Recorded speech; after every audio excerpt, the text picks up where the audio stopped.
Okay, there we go. Yo, All what's up, right. man? I'm doing well. I'm doing well. How are you?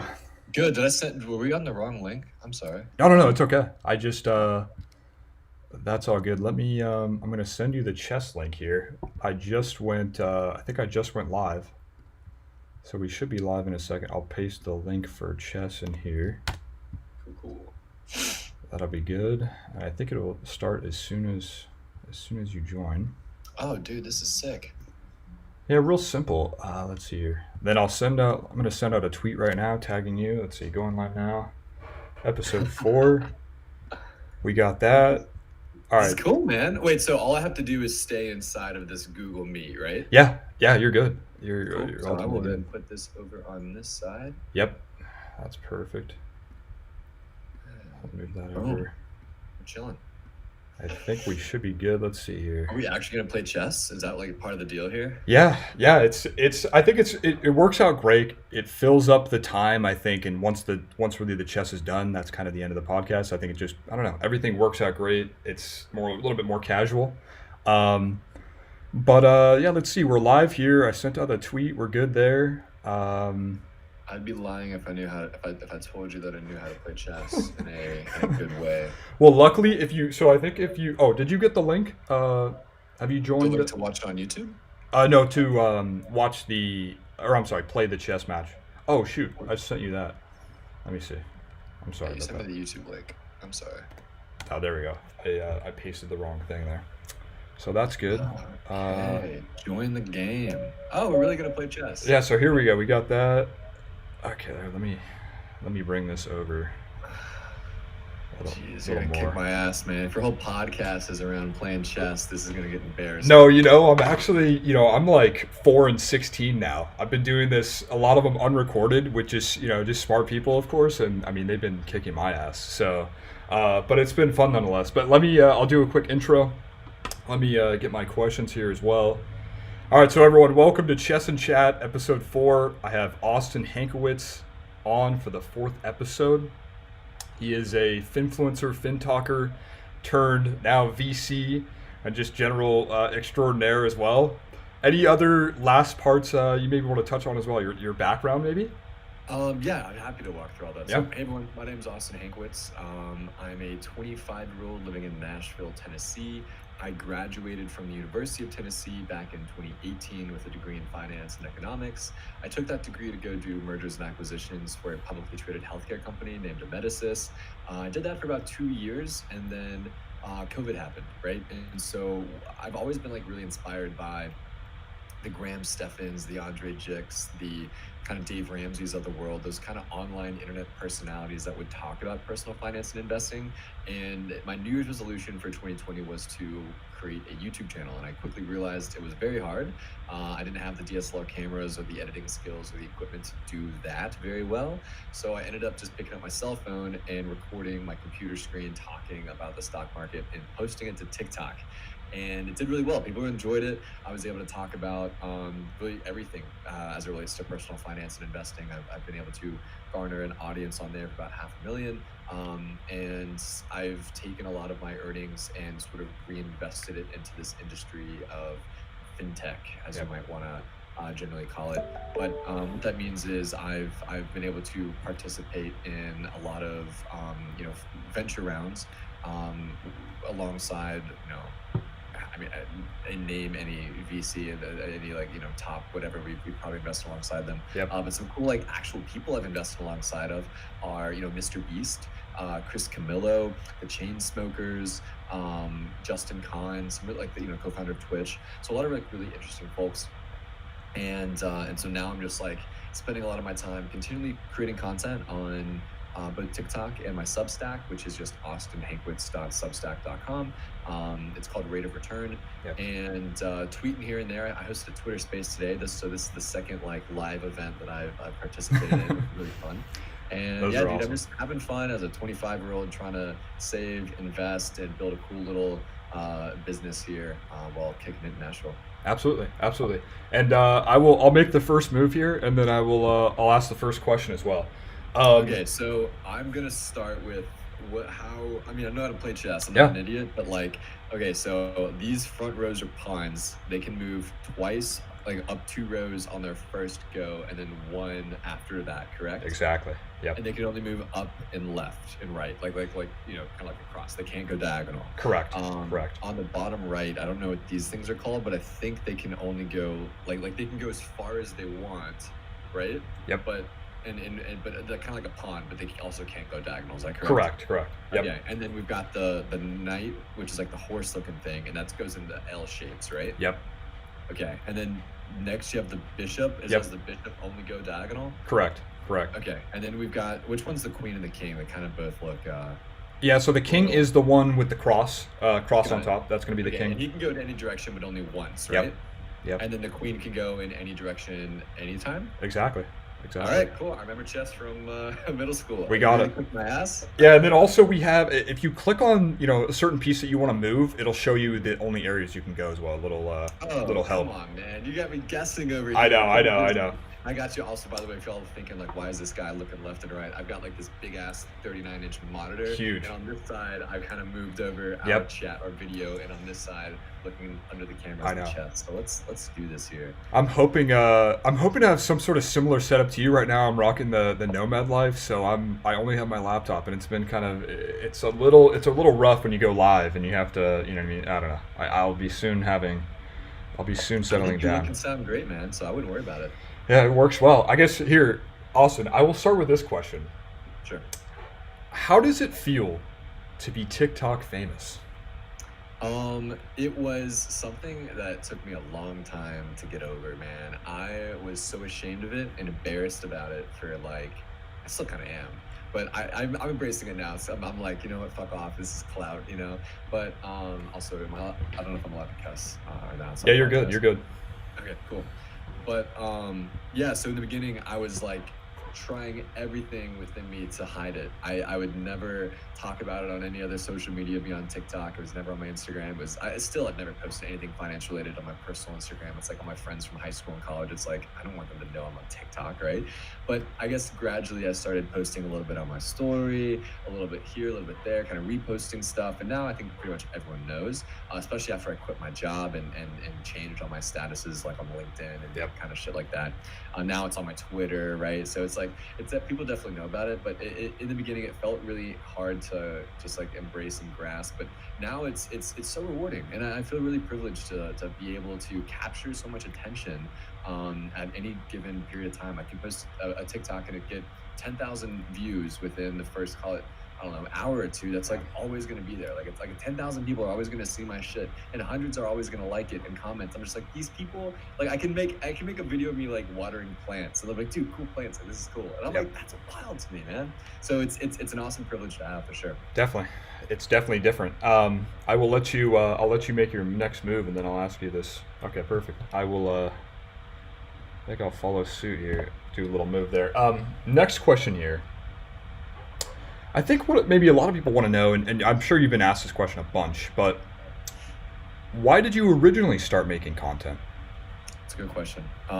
So back in 2006, my dad, who had me at 50 years old, he was a very old guy, right? He's like 75 now, 76. He retired. I think he was 63 at the time. But he retired, took like an early retirement, right? He was able to, save and invest in all that fun stuff and retire a couple years before, the traditional 65. And that was 2006. And we all know what happened in 2007, 2008, 2009, right? So what happened was he retired. We were big chilling in East Tennessee. The sticks of Tennessee is where I grew up. And so we were just hanging out over there. Everything was great. We were comfy. And then the market completely fell through, and his like little, I don't know how much of a nest egg it was, but it wasn't enough to sustain a family of four. So he had to go find another job, and he worked in a very specific industry of like healthcare consulting. He used to do consulting for like EY and all those cool companies, but he kind of niched down to healthcare specifically. And once he retired, and we're living in the sticks of Tennessee, and like it's like, hey, we're gonna pass this job on to someone else. Like those jobs are not very, I guess, prevalent in like the very small town we were from. And so the next big job opportunity he found himself was over in Denver, Colorado. So we had to move from in the middle of like middle school, or I was like about to go to high school or some shit, right? And so it's like in the middle of all this cool, like all me and my friends are gonna go to high school together. We're gonna like, live life and have this fun stuff. I had to move across the country. And it sucks, dude, when you're like, what is that? Probably a 12, 13, 14-year-old. I forget how old I was, but once you're that age and like you're just like ripped out of your roots, it's just like it's super traumatizing. It's rough. And I'm like, dang, this is crazy. Like what happened that like impacted my life so much that I had like all this stuff changed? It was like what is that? The stock market. What is the stock market? Why does the stock market is so important that it impacted my life this much and I had no control over it, right? And so then that was when I was like, all right, I want to figure out everything I can learn about this stock market, everything I can learn about, this investing, all these other different things that people talk about. So whenever this happens again, or whenever I'm my dad's age, or whenever, I have the precautions, the sort of steps in place where no matter what it does, it will never impact me as much as it did when I was a child, right? Of course. And so that's what really got me to thinking about personal finance and investing. And then what happened from there was my junior year of I think it was high school. Dave Ramsey, I don't know if you guys know this or not, but Tennessee is the #1 state for bankruptcy in the whole country. And so, which is funny because Dave Ramsey's headquartered here in Tennessee, over here in Nashville.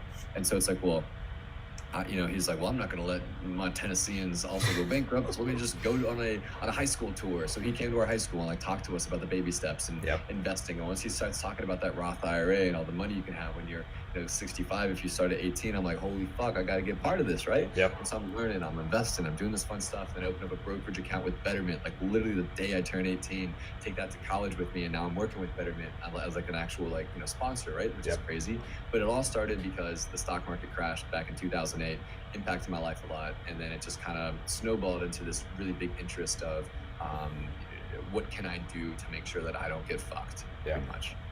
Absolutely. It's an incredible story. Let's see here. We got a couple moves in the first kill, although it might be a trade here. Let's see here. This was a great next question. I will wait for you to make your move.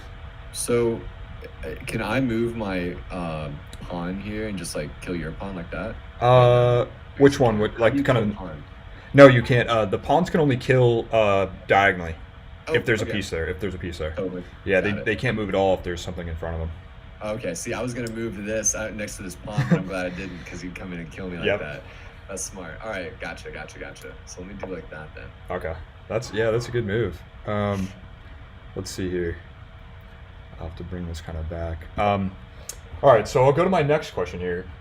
Obviously, you've absolutely crushed it, this past year and really in 2020 in really content creation.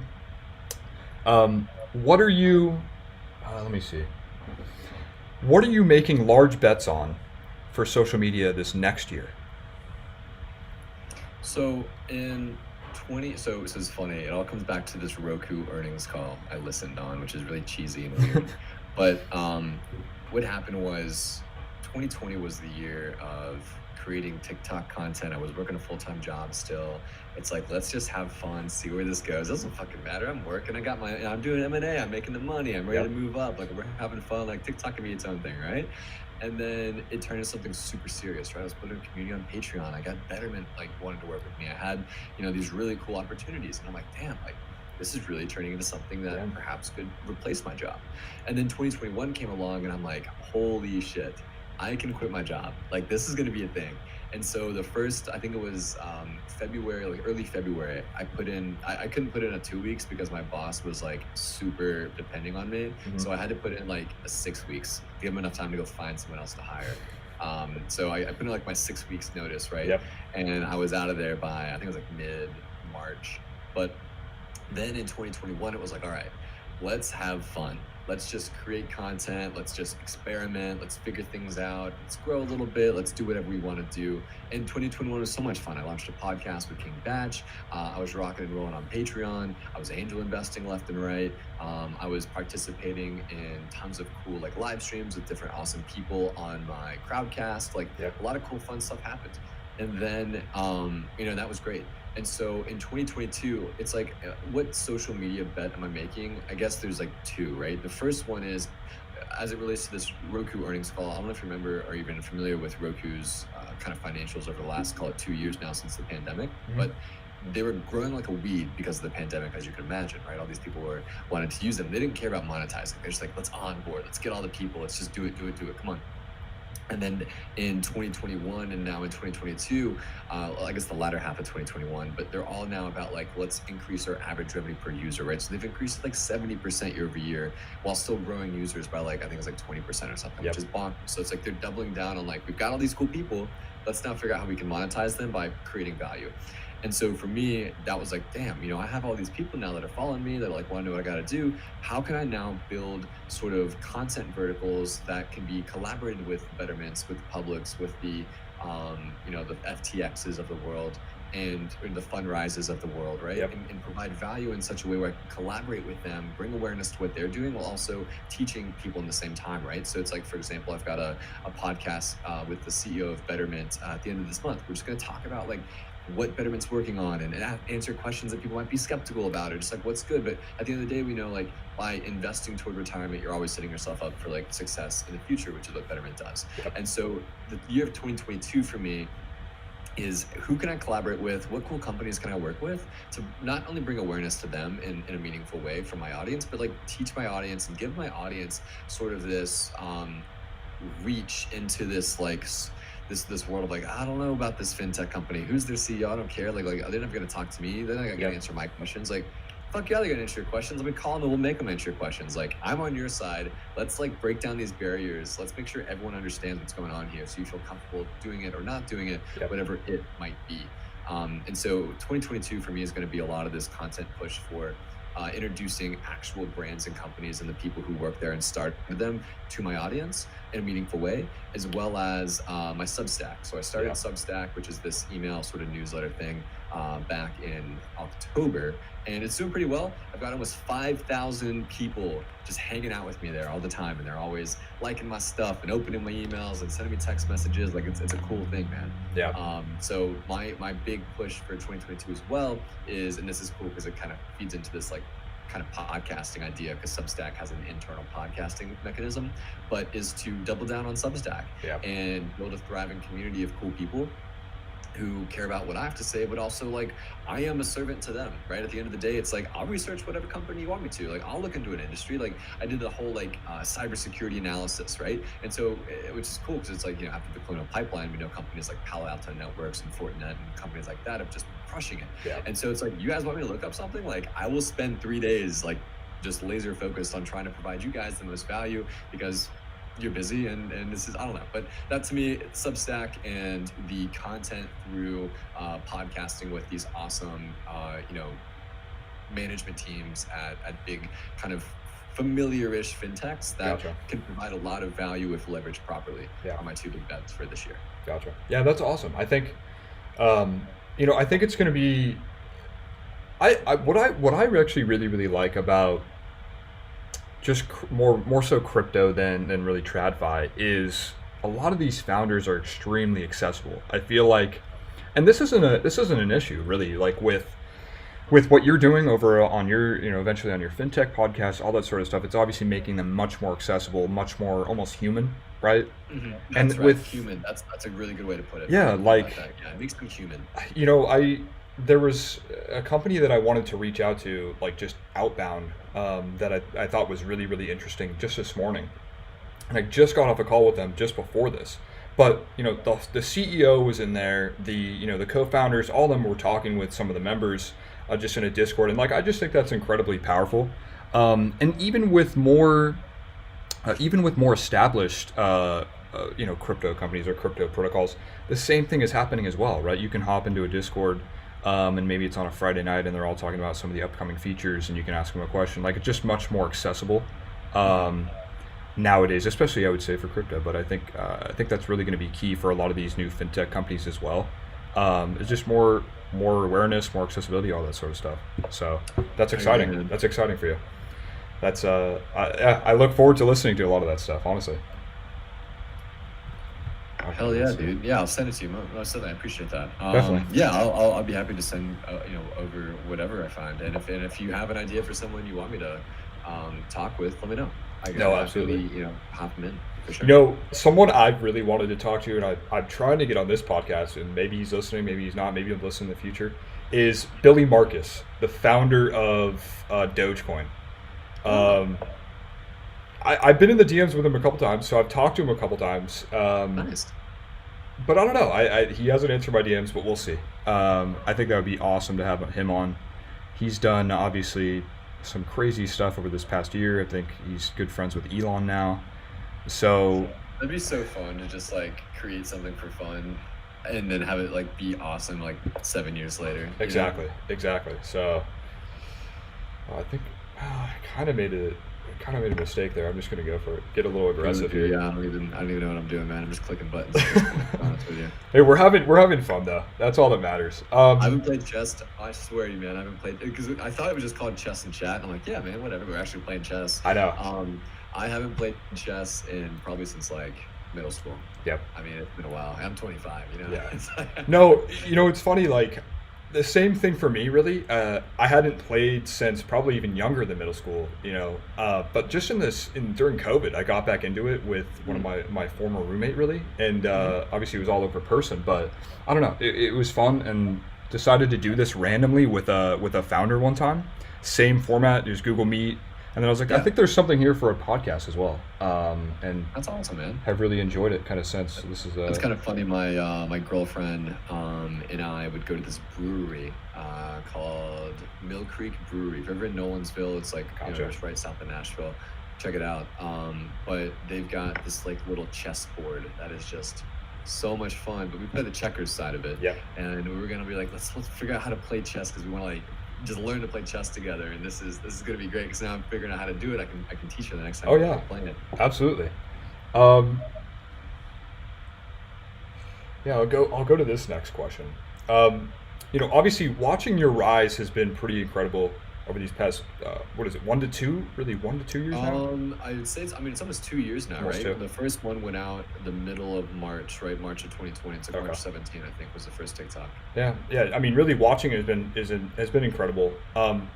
What would you say to someone that's just starting out content creating right now? Kind of one piece of advice. So the advice I took and the advice that I really tried to lean into was from Gary Vee, right? He is the king of content. And that was, don't worry about how high production quality it is. Don't worry about the editing, the graphics, the sound effects. Don't worry about any of the production. As long as you can get across your message in a way that's understood and valuable to those that want to listen, it's going to be great, right? So it's like, it doesn't matter like how high production quality it is, it just matters what you're saying. Yeah. And I would encourage, because that was like a big thing for me, where I was, I've always wanted to create a YouTube channel, but like I didn't do it in 2018, I didn't do it in 2019, and I was like, well, I don't have the camera, I don't have the, I don't have the resources, right? Where you kind of think back, and Mr. Beast was filming his videos on an iPhone 5S. And so it's like, okay, if he can do it, I can do it too, right? It just comes down to like what I want. Like you just gotta start. You just fucking start. Yep. And people might see it and be like, this guy's great, or he sucks. And you can react to that in two ways. If he's great, awesome. What was great about it? How can I make it better? If it sucked, no problem.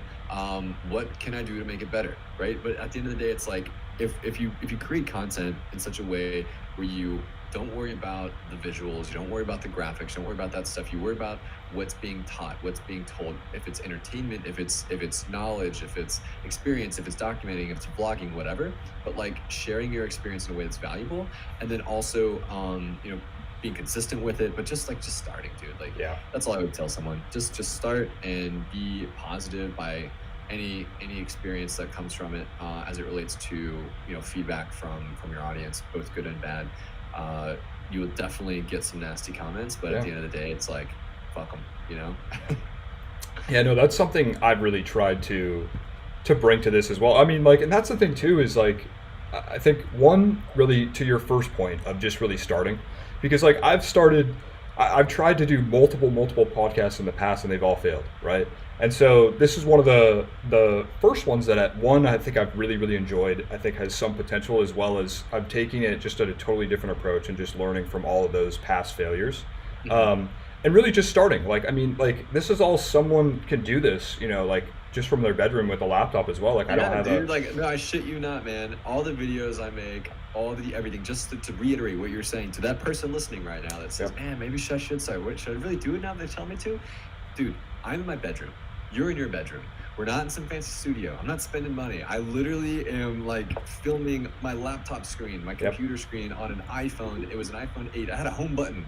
I was using a home button to film. Like, it was like, dude, anyone could start this. Exactly. And I applaud you for Yeah. being consistent with it and continually just like creating more and Yeah. just trying again. Exactly, and I would also say as well what I've tried to do, and I know you've talked to the bullish guys, right? To Brian, Yeah. Brian over, he's obviously great. What I told him was like, look, why don't we do something like this for just like episodes? Let's just do basically a pilot. Let's see if anyone likes it, if there's anything here. And so that's the way I think approach you can really take as well, is maybe set up goals. So like, hey, if you don't get X amount of views by here, maybe don't stop. Maybe don't completely, delete the whole podcast or whatever. But maybe try something different, right? It's time to think about something else.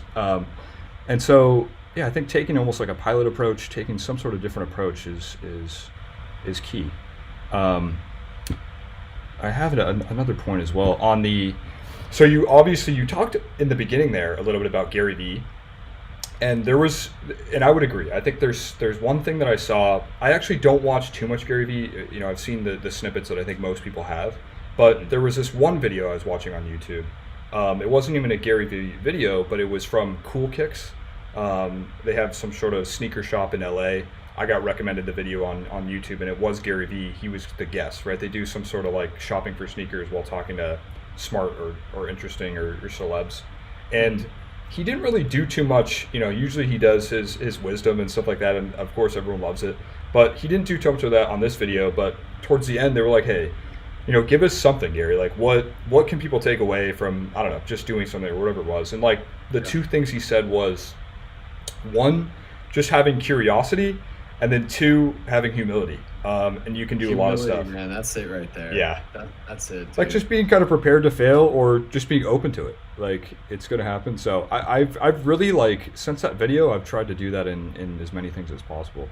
I think that's awesome. Like, just those two things are incredible. Let's see. Yeah. Okay. So let's go to another question here. Let's see. Okay, I think this is a great question. Um, Maybe, what's one thing you've learned after blowing up on TikTok? Um, that I guess what I'm trying to say is learned is there is someone on the other side of the phone. If it's a comment they made, if it's them sharing it or reposting it or not sharing it or not reposting it, like, just always know that there's someone on the other side watching that. It's a real human being who had a childhood, who's going to retire, has a job and drives a car. Just like, it's like, that to me is what blows my mind. And maybe not learn, but more realized is like, we post to TikTok or we post to Twitter or we post to Instagram, we see the number of likes, we see the number of shares, the number of views, whatever the shit, right? And it kind of gets artificial. It's sort of like, it's a number, right? You think it's like, at least that was, I don't know, like, I feel like it's really easy to just forget that these numbers are people. And maybe so much not learned, but definitely realized, and really trying to like embrace and try and just like really just, I don't know, inhale the fact that that is someone else on a cell phone somewhere in the world that just commented that just got off their job, or that's just got home, or they're cooking dinner, or like their parents are, it's like it's another person, and you should treat them like you'd want to be treated, and like there's no reason to just kind of, I guess, shrink them in your mind down to a number, down to a share, down to a like, down to a comment. You should always remember, and you should always realize and keep into the forefront that like that comment came from someone, that like came from someone, and like you need to treat that with respect. Yeah. Absolutely. That is. Oh wait, no, I don't want to make that move. You're gonna kill me. I'm gonna try, dude. You got me here, man. I do want to. Oh shoot. I think this is also a great question as well to go along with it. And I think we'll switch up a little bit away from the creating and onto maybe some of the investing stuff. How do you deal with hate? Is there a certain way that you deal with it? That's a good question, and luckily, very very luckily, a lot of my content is not opinion based. It is fact based, right? These are the numbers from the earnings report. These are the numbers from the, Fed, the CPI data. Like this is the data. This is what data shows us. This is what it tells us. This is what it's been historically. So we can infer this is the conclusion. So luckily, a lot of the hate that does come my way. I don't get hate that often, to be honest with you. Yeah. But if it does come, it's from an opinion that I've formed. That either shouldn't have been formed or I don't know, but like it doesn't really come. But how do I deal with it specifically is if I'm presenting you a fact and hey, that's bullshit, fuck that, blah blah blah blah blah, like you're stupid for saying that. It's like, okay, like I don't know, like I'm literally just sharing with you a fact here. Like I just, and that's how I deal with it. It's like this person doesn't understand, like this isn't my opinion, this isn't anything to do with me, this is like reality, right? So they must like just hate reality or like be upset with reality or like whatever it is. Yeah. So that's kind of been the easiest way for me to like, I mean, that's just part of, I guess, the type of content I make is it's very factual based versus opinion based. So it's a lot easier to deal with hate, considering that it's hard to hate the facts, hard to hate events and occurrences. And when they do hate it, it's like not on you. It's like, hey, don't shoot the messenger, right? I'm just telling you what's going on. Exactly. So that's sort of been, I guess, how I've been able to get past that. Absolutely. Okay, so let's see here. Shoot. All right, I'll take that piece there. Let's see here. Maybe what I'd like to switch to is, let's see. Let's ask this question. What's the story behind you first getting into investing? Yeah, so the very first investment I ever made, I was in high school. Opened up a custodial account under my friend's dad. It wasn't even my name or anything. It was like his like dad had the account. It was funny. I think it was my junior year too. Like we just started figuring about the stock market stuff through Dave Ramsey. Yep. And we thought that we had found the company.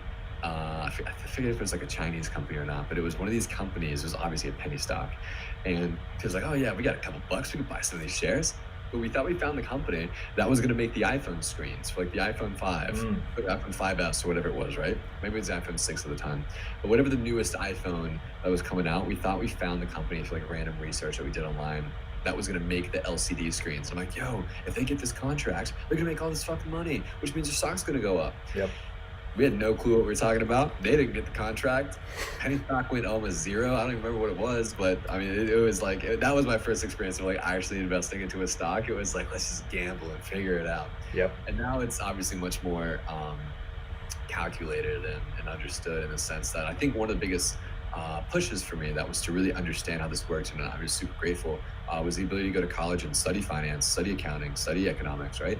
Understand how the income statement is built, how it impacts the statement of cash flows, and like to understand everything about a company and the nuances about how companies make money, how the money is reported, and just how that is translated into free cash flow, which is then free cash flow per share, which is obviously the stock price over a long period of time. And that was how I really started like getting kind of into like the single stock sexy ideas, and obviously it backfired, but it set me up for curiosity throughout college. I think a lot of people go through that, and it's needed. Like I think some of the best longer term investors go through that, at least kind of earlier in their either investing careers or just life. Oh yeah, everyone's got to get burned at some point, man. You have 'Cause to. it helps you. That happened to me with cryptocurrency. I don't know if you guys are. I don't know how long you've been in Bitcoin or not, but me and a bunch of friends bought a bunch of Bitcoin back when it was early 2017. I think it was at like $1,200, and I bought and sold it. But I don't have that same Bitcoin anymore. But I Yep. did buy a bunch of these random shit coins. Right, I had the Stellar Lumens, I had the XRPs, I had the basic attention tokens, and don't get me wrong. 2018 happened and all of it went up and I was happy. And then I was like, this is cool. Yep. And then I just thought it was going to keep going up forever. This is the first time I'd ever been really involved in a market that was so moving. And I think I think at the peak it had like 15 grand, which 15 grand when you're in college is so much money. Yeah. You'll take But it. it went down to like 7 or like 6 grand. And then I got super fucking lucky to put that 6 grand into Chainlink. I don't know if you know what that is, but it's a cryptocurrency. So I dumped the 6 grand into Chainlink at like 17, 18 cents a pop. And that's just been my whole fucking crypto experience ever since. Yep. Oh, is this like a check thing? Okay, so I do that, right? Yeah, so you're good. You're good. Yeah, I made a little mistake there. But hey, we're still trying. We're still trying. Let's see here. Definitely want to warn you though. I did plan my dinner around this ending in 8 minutes. Oh, okay. So Yeah. we can. Yeah, well, I'm happy to keep answering questions, or chess is more important. We can focus on that, but we're chilling, bro. No, yeah, we definitely need to kind of wrap around right around that area as well. Even if it's not over by then, we'll just call it a draw, and that's totally fine. Sure. So let's see here. Oh, that's good. Yeah, I'd like to also switch it up really again as well, just because venture is so different than traditional kind of investing. Maybe talk about the whole process of you thinking about doing angel slash venture stuff, and then obviously starting, I believe, with your good buddy from college, Wits Ventures. Yeah. So Christian Blackwell is my co-founder and chief operating officer. It's actually funny. I didn't know him in college. He DM'd me on TikTok asking about a stock that I talked about, and I just liked him. He thought he was a really nice guy, and we just got along really well, and stuff was picking up for me. I think it was like back in like August or something of 2020. So I was starting to get a little bit of brand deal action. I was doing the Patreon stuff. I was like, I can use some help if you want. If you want to help me. He's like, yeah, man. So we just started working together, and then we both quit our jobs. He had this full-time 6-figure offer to go back to New York and work for, what was it, PwC, PricewaterhouseCoopers, and to do, I think, pricing and profitability consulting for them. And he turned it down, and he's like, let's just fucking figure this creator shit out. And so we quickly realized, unlike startup founders, unlike, creating a company, there's no exit for a creator, right? There's no exit liquidity event. There's no opportunity to cash out or IPO or whatever, right? And so I quickly realized if I want to stop trading my time for money, I need to have equity in companies that I believe in and companies that I can positively impact as a creator. Those are, Finery. Those are public. Those are, there's, I'll just pull it up so I don't feel like I say anything wrong here. Yep. VC. Yeah, WITZ.VC is my website. It's built on Notion. Took us about 2 hours. Very simple. Yeah, Notion's incredible. Right, Griffin. I got in their Series A. Flamingo. That's like the Robinhood over in Canada, or like Wealthfront, right? It's like a Wealthfront for Canada. Another one's Draftly. They do NFTs for college athletes. They just partnered with Shopify. They're about to partner with another, I can't say this, but Draftly's about to partner with another major company that has well over 4 million users on the platform, and like tons of cool people that are involved with it, as well as college athletes. So there's a lot of synergies there. Creative Juice, right? They're building banking solutions for creators. Catchin' Ice Cream, that was Dylan LeMay's ice cream shop in New York City. I was able to invest in whatever that turns into, right? Yep. Nurse Wallet, they're doing pretty much like Imagine Mint, but for nurses specifically, and like helping them pay off their student loans, as well as understand shifting changes and how much money they'll make or not make from those. Public.com, Quantbase. Quantbase is a kind of more risky robo advisor, robo investor. Their biggest thing right now, the biggest fund or index they're tracking is Nancy Pelosi's investments. Sparrowfy, that's a company that does student loan refinancing. Squiggly School, they do metaverse stuff, teaching kids how to build in the metaverse. It's really cool. Stan, that's another creator driven company by my friend John Hu. And he is pretty much building the Shopify for creators, right? How to build a creator store from scratch.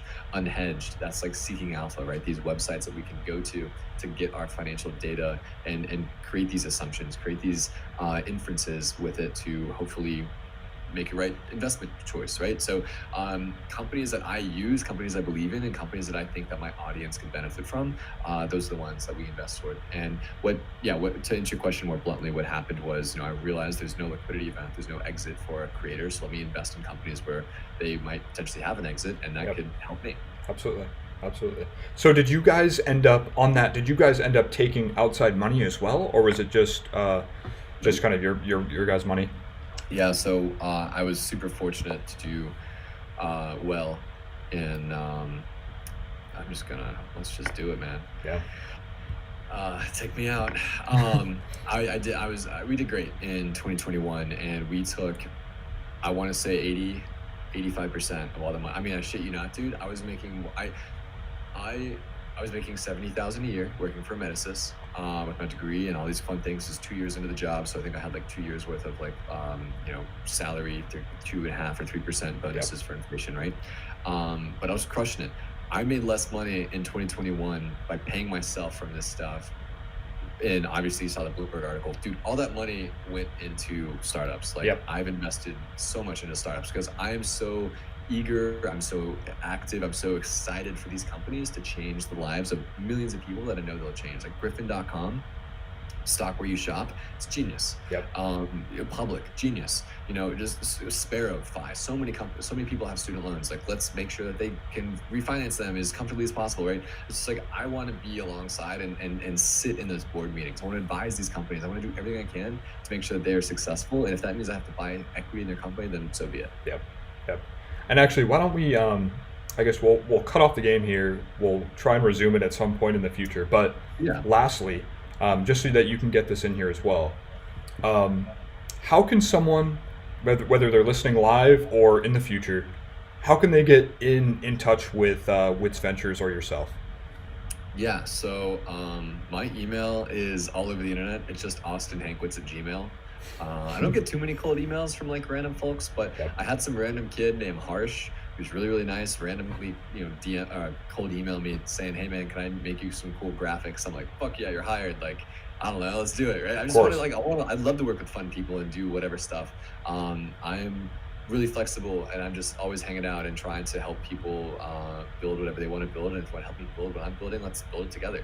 But yeah, so austinhankwitz@gmail.com, and you can, I guess, follow on LinkedIn or reach out to Christian. He's just christian@witz.vc.